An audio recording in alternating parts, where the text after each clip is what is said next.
Hello and welcome to the Mushroom Murder Trial podcast, your source for coverage of what's shaping up as one of Australia's most fascinating criminal trials. My name is Lisa. I'm a podcaster and a journalist, and I've followed this story since 2023.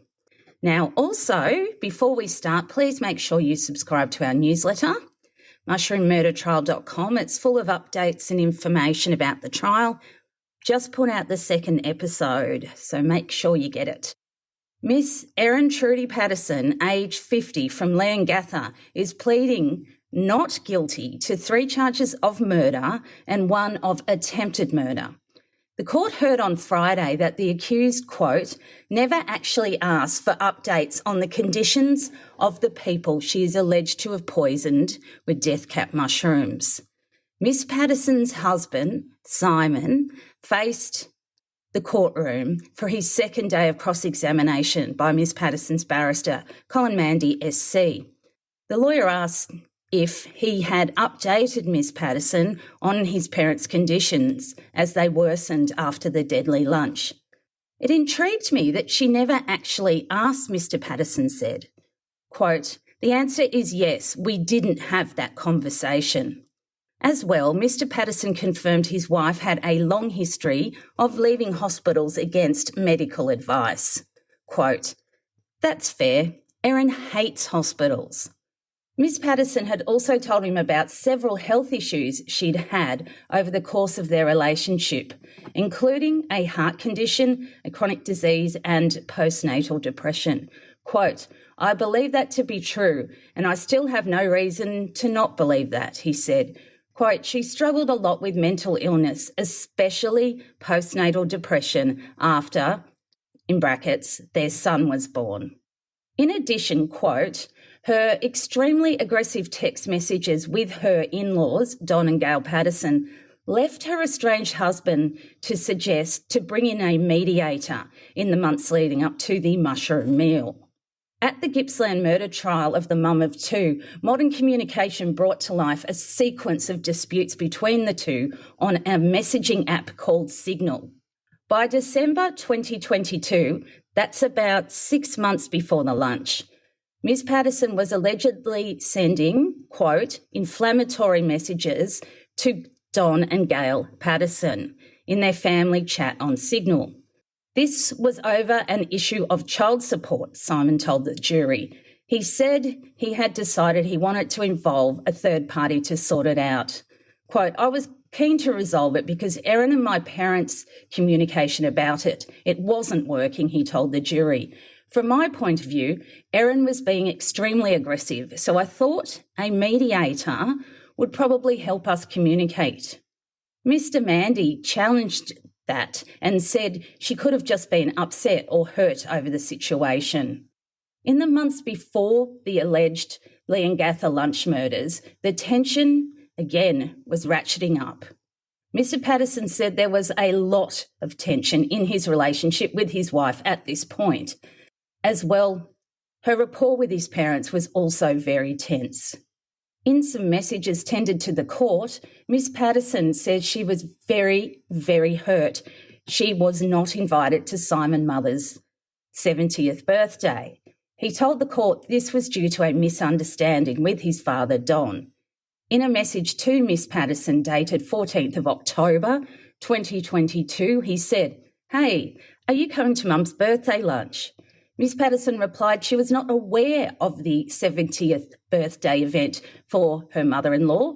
Simon replied he thought his dad had invited her, but added his father might have gotten things mixed up. She replied, quote, I'm not too sure how your dad could have been confused. Seems that my invite tomorrow is a bit of an afterthought and not even from your parents, so I might pass, thank you. Miss Patterson later messaged, what I reckon is everyone forgot to actually invite me to this thing, and I feel very, very hurt about that. Her husband said Miss Patterson was free to choose to think whatever you want, but he added the birthday event was very important for his mum. As time passed, Miss Patterson later messaged Simon to communicate she would attend the lunch with their children. The following evening, Miss Patterson sent a message to Mr. Patterson. "I'm sorry for shouting at you this afternoon. I was feeling very hurt and lashed out. I'd like to not do that again." Mr. Patterson replied, "Thanks for that," and said he was sorry. I raised my voice too, and tone too. As well, because his wife, quote, hates hospitals, he was asked about her discharging herself from Leongatha Hospital against medical advice.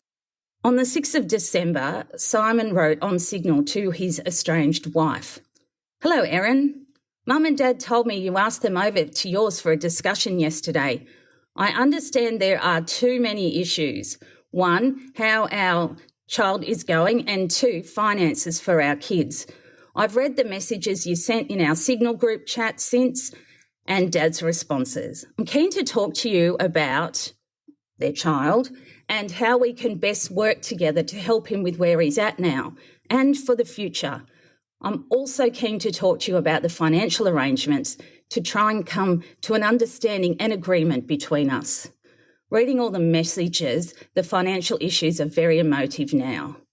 3 days later, on December 9, Simon messages Erin, "I've learnt more about the financial stuff this week, and I think we can probably sort it out fairly easily, along the lines of what you've been messaging to Mum and Dad. I intend to ask a mediator to help you and me communicate about that." Before this, there was also a dispute over an anaesthetist bill for their son's surgery. The jury was shown these Signal messages, and they were from 21st of November 2022 to the 15th of August 2023. The November 2022 message, she wrote to Simon about their son's surgery and the bill and requested he pay it. Simon replied, "The Department of Human Services instructed me not to pay anything for the kids from now on, so I cannot pay that, I'm afraid." She replied, "The payment was not to her but to the doctor." Simon responds, quote, "This is exactly the kind of thing they explicitly instructed me not to pay for." And that's all I have for you today. This week the trial will continue in the Supreme Court at Morwell, and I will be following it every step of the way. So until next time, I'm Lisa. This is the Mushroom Murder Trial podcast, and thank you for listening. For more information, go to my website. Make sure you subscribe to my newsletter, mushroommurdertrial.com. It's jam-packed with news about this trial. Plus, I'm on Instagram. You can find me on Facebook, YouTube, X, Twitter. Just search for the podcast name and you'll probably find me. I will also put links in the show notes to those social media accounts. And thank you to those lovely people who've donated at least $5 in my Buy Me a Coffee account. I really appreciate that because I do need a lot of coffee, but it also goes towards my costs. So last week I was down in Melbourne for the whole 5 days of the trial. Now I'm home in the Hunter Valley, but I'm still following it. And I'd also like to give a shout out to the Supreme Court media team in Melbourne. They were incredible. They made things just seamless. It went really, really well from my end. So thank you. And everyone have a great week and I will talk to you very soon. Thanks. Bye.